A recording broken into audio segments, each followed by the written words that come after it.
Hello guys, welcome to another video. So meron tayo ditong Glock 17 Gen 5 by Umarex airgun pistol. At meron din po tayo ditong Glock 19X Airsoft by ENC. Okay, so ito po ay, itong dalawang unit na ito ay unit po ni Sir Paul. Sir, shoutout sa inyo dyan, Sir Paul.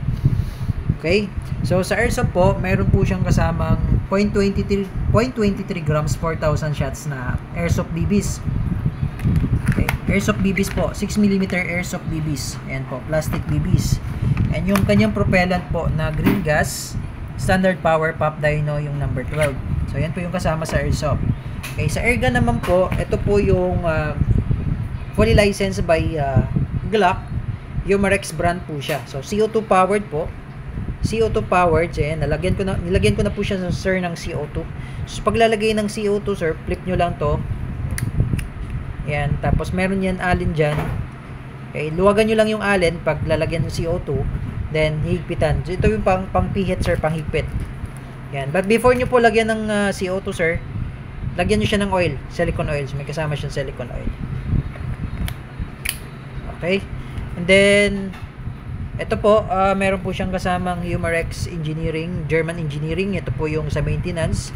Then ito naman po yung sa instruction operation, o yung sa manual, yung manual po. Okay, and then meron po siyang kasama CO2, 5 piraso po na CO2, steel BBs, 4.5mm steel BBs, silver coated steel BBs.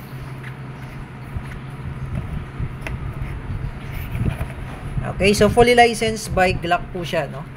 Ayan po, meron po siyang markings sa slide, Glock 17 Gen 5, Austria 9x19, and markings on the grip, Glock.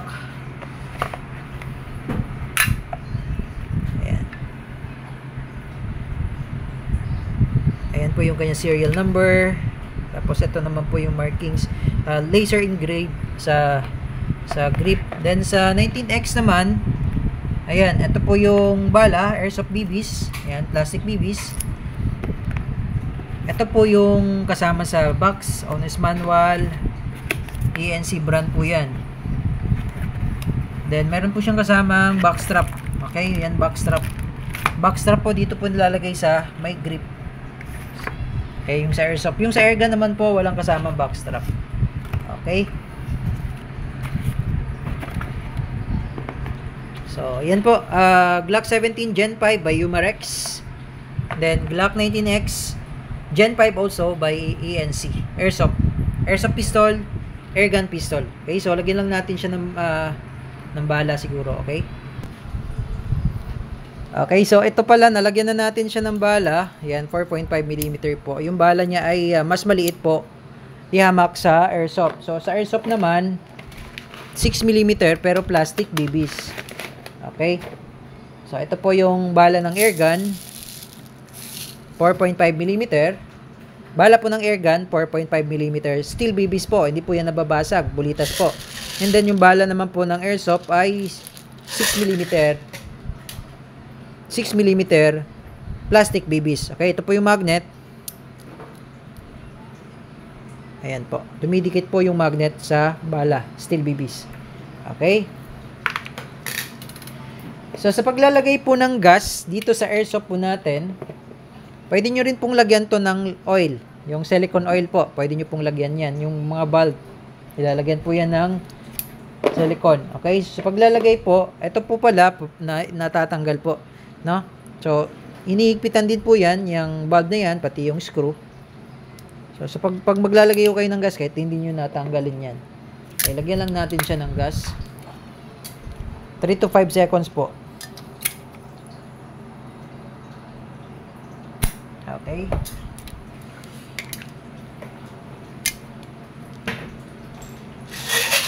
Then, plastic BBs. Lagyan pa natin siya ng plastic BBs. Bala.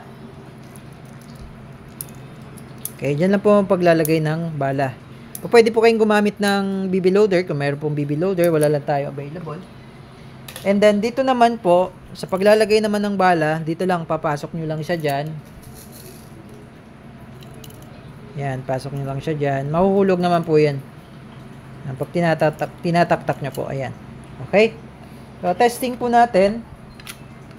So ito pong mga unit na to, nag-open chamber po to pag wala ng bala. Ganyan po. Na mamaya din ite-test natin. Okay? So unahin natin i-test yung airsoft tapos yung airgun. Okay? Okay, Sir Paul, unahin natin testing yung Glock 19X airsoft Gen 5. Doon po natin iti-test. Test out po natin doon sa bote. Testingin natin airsoft plastic BBs. Okay. Firing.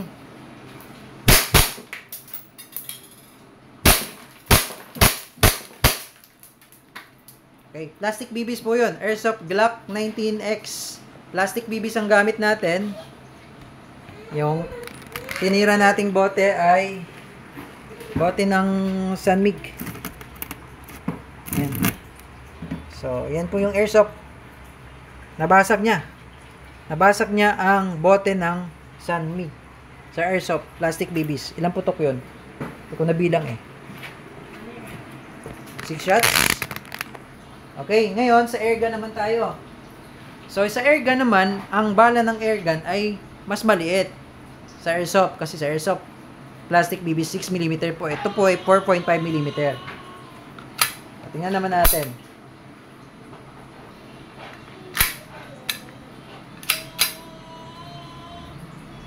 Okay. Firing. Wow. Pero feel ko yung sa airgun po ay mas malakas yung kick, yung recoil, yung palo, yung palag, mas malakas po. Okay? Ubusin natin yung bala.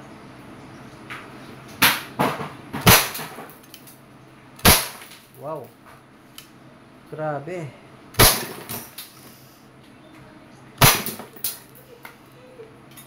Wow. Open chamber. So, wala na pong bala yan pag nag-open chamber. Release nyo lang yung magazine, sir. Tapos, hatakan nyo yung slide. Hammer down. Ganon din po yung sa airsoft. Release nyo lang yung magazine. Tapos, hatakan nyo lang yung slide. Hammer down. Okay. So, parehas malakas. Parehas maganda. Siguro, mas maano lang. Mas mapalag. Mas ma-recoil lang po ang CO2 powered. Yung Glock 17. Pero sa airsoft, hindi rin nagpapatalo ang airsoft. Basag din. Okay? Okay, Sir Paul, yun na po.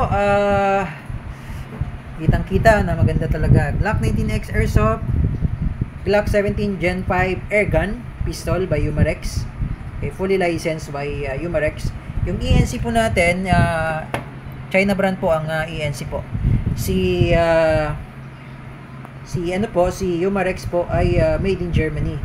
Fully licensed by Glock. Okay? So, kung may question pa po, sir, message lamang po sa aming Facebook page, 5th Generation Hobby Shop. At sa mga interested po sa unit, okay, meron din po sa airsoft, mapa-airsoft po o airgun.